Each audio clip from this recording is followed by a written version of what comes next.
If you're one of the many Magic players who almost is too excited to get to the release date for BloomBurrow, there's a reason why, and it's not only you. In today's video, we are going to discuss a lot about what's going on with BloomBurrow and the psychology used behind Magic the Gathering to make sure we fall in love with products like this, as well as the pricing and MTG finance side of it. We have a whole bunch of stuff to cover in today's video. Let's take a look.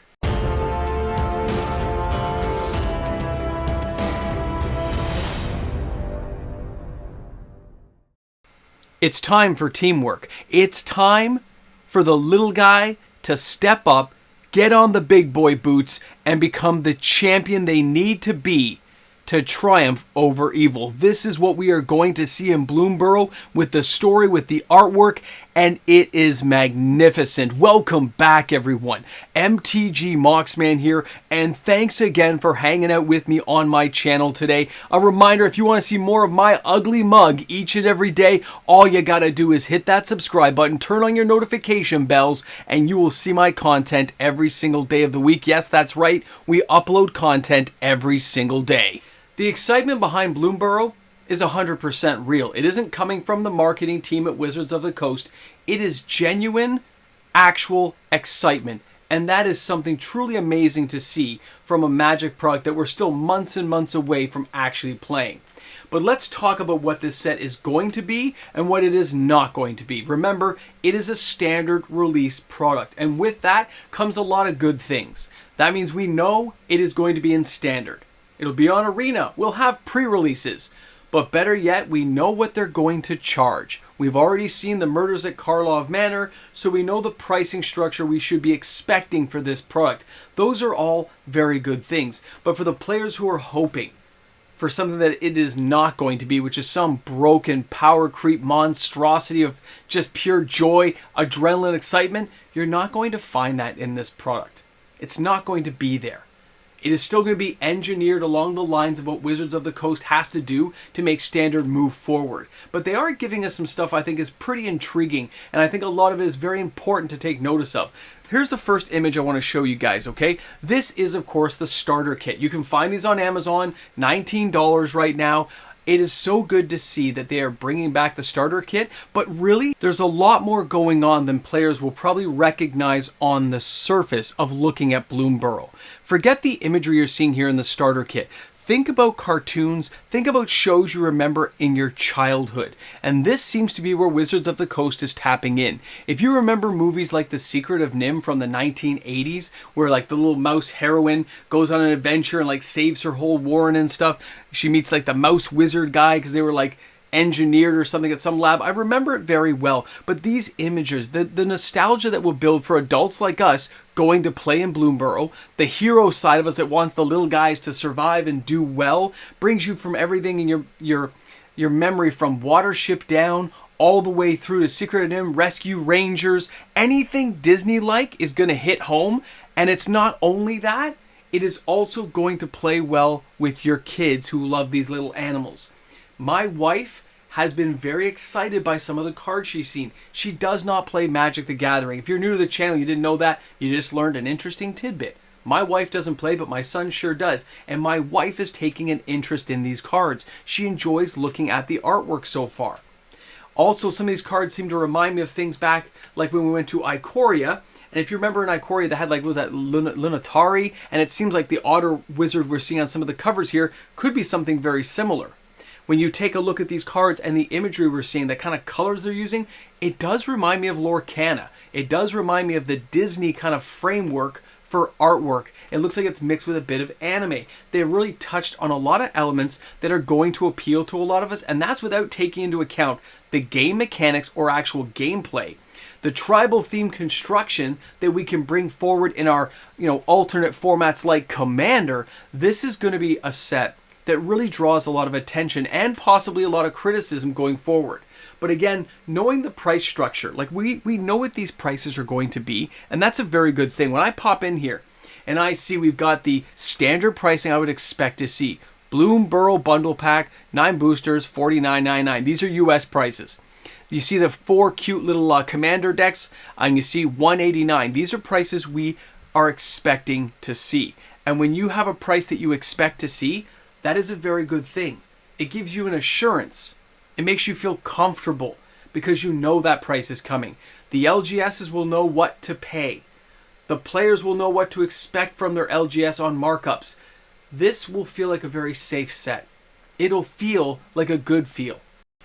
And for a release like this, for the BloomBurrow set, even taking into account the artwork, the colors, and the tempo of what they've put on the package, you can see here in the image, the characters are in the backdrop, almost D&D style, like the 1980s cartoon. You see a giant bird claw coming down to get them, and for some reason it is stopping. Maybe it's a dragon, a bird, it looks like some kind of hybrid creature thing, and they are working together to stop that from happening. That kind of imagery and artwork appeals to people. Here you can see the two characters in the front cover, a raccoon like a frog guy, and they're drawing mana or some kind of magic from the flowers around them to, you know, obviously work with what they're trying to do. These kinds of images, artwork, these ideas really play well with players. The idea of overcoming something, and it looks like, so far at least, that BloomBurrow may have a much better storyline, because you have to admit, looking at that image I just showed you, with the character standing on the edge, looking up at the big monster, you can't tell me it doesn't feel like a Dungeons & Dragons tale coming out right before you, being told and unfolding as you play the game. And this is something we have not seen for a very long time for Magic the Gathering. The last time I think I felt this way was things like War of the Spark. Even Ikoria had enough of like the humans versus the monsters thing, the mutations and stuff, that it got players going. And look, they're going back to creatures. They are bringing us back to the hero, you know, facing off against some great calamity, and the teamwork involved, which reminds me of Dungeons & Dragons. And the imagery totally brings me back to cartoons I remember as a kid. When you tie all this together, the excitement that players feeling and the genuine feeling that they're having toward this set, it is the psychology behind it that I find truly inspiring. That maybe Wizards of the Coast finally learned something. I know I could just be getting my hopes up, but I look at this and I think that possibility for a better story, and let's face it, if you've looked at any of the recent Marvel movies, Deadpool 3 is, you know, getting a pass until we see more of it, but the movies haven't done well in the theaters. More money doesn't make a better movie. A better story does. So if Wizards of the Coast has this set go off with a decent story, with a decent backdrop to what's happening on BloomBurrow, the development of the characters and the world that we're about to visit, this could all be very good signs that Wizards of the Coast is finally learning and finally bringing some of this newness that we need to see in Magic the Gathering, some of the reinventingness of what we need to see, the evolution of the game, take us to new worlds, stop revisiting old worlds. You can go back there every once in a while, but we like to explore. We're players with imaginations. It's not just the game, it's the experience of that game bringing us forward, and BloomBurrow really does hit on so many things that appeal to players that I almost can't name them all. From the cutesy little mice to the big giant oversized badgers that have like giant growth on them. This is something that is just awesome. When you bring necromancers and you see all the different commander deck types from friends like little happy rabbits like Peter Cottontail all the way through, these are appealing storylines, narratives that we grew up with as children. Almost like Tales from Mother Goose coming to life. It reminds you of fairy tales, like watching Shrek, but having characters come alive now that you get to play with them. This has a lot to work with. And it is my hope that this set is as good as I think it's going to be. That players finally get something deserving of our attention and our wallets. A reason to buy sealed boxes. And I don't need powerful, overhyped cards. I need a well-constructed set with a good play experience that I don't mind spending a few bucks on every once in a while. And I'm sure a lot of the players out there who watch my channel feel the same way.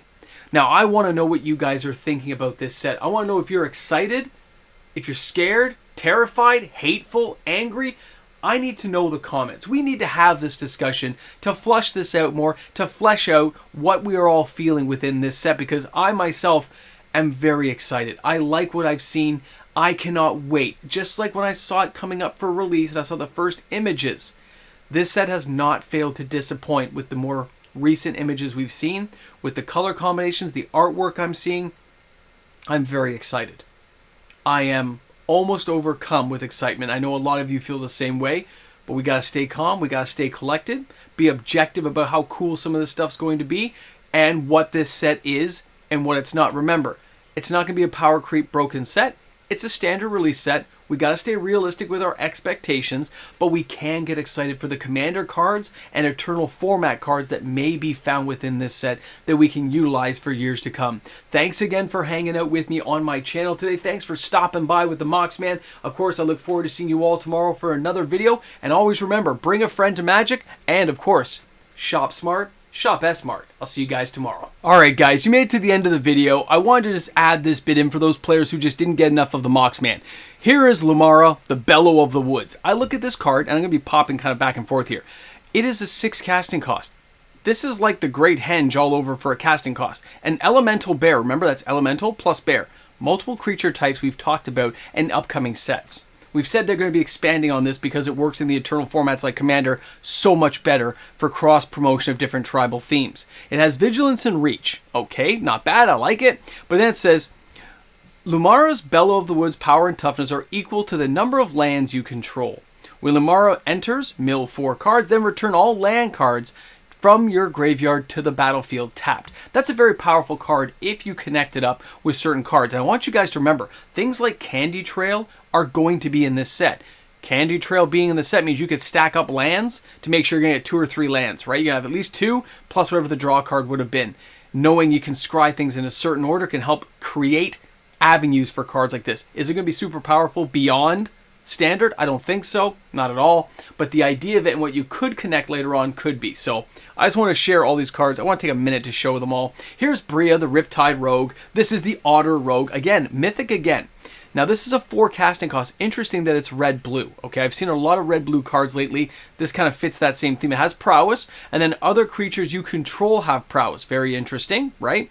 Now it says whenever you cast a non-creature spell, target creature you control can't be blocked this turn. So think about that as a card you should be fearful of, especially in Standard, because you have some giant beast that you can't block that can do multiple things when it gets through. Remember, some key card creatures are going to have multiple effects when they hit you, so it's something to keep in mind, especially with poison from things like March of the Machine still being around. Not being able to block those cards because some non-creature spell got cast means these cards have to be dealt with. They're fun, they're exciting. I don't consider them broken at all, but a lot of connecting pieces can make a lot of cards go off, which also fits very well with what they've been doing in Commander. Now, Burke, whatever, the Long Ear of the Law. This is a rabbit soldier. Remember, that means it's going to fit in soldier decks as well as possible rabbit decks, like the Zodiac Rabbit from back in the day. Again, 6 to cast for a 4/4 with Vigilance. When the Long Ear of the Law enters a battlefield, put a 1/1 counter on each of up to 2 target creatures. Very good.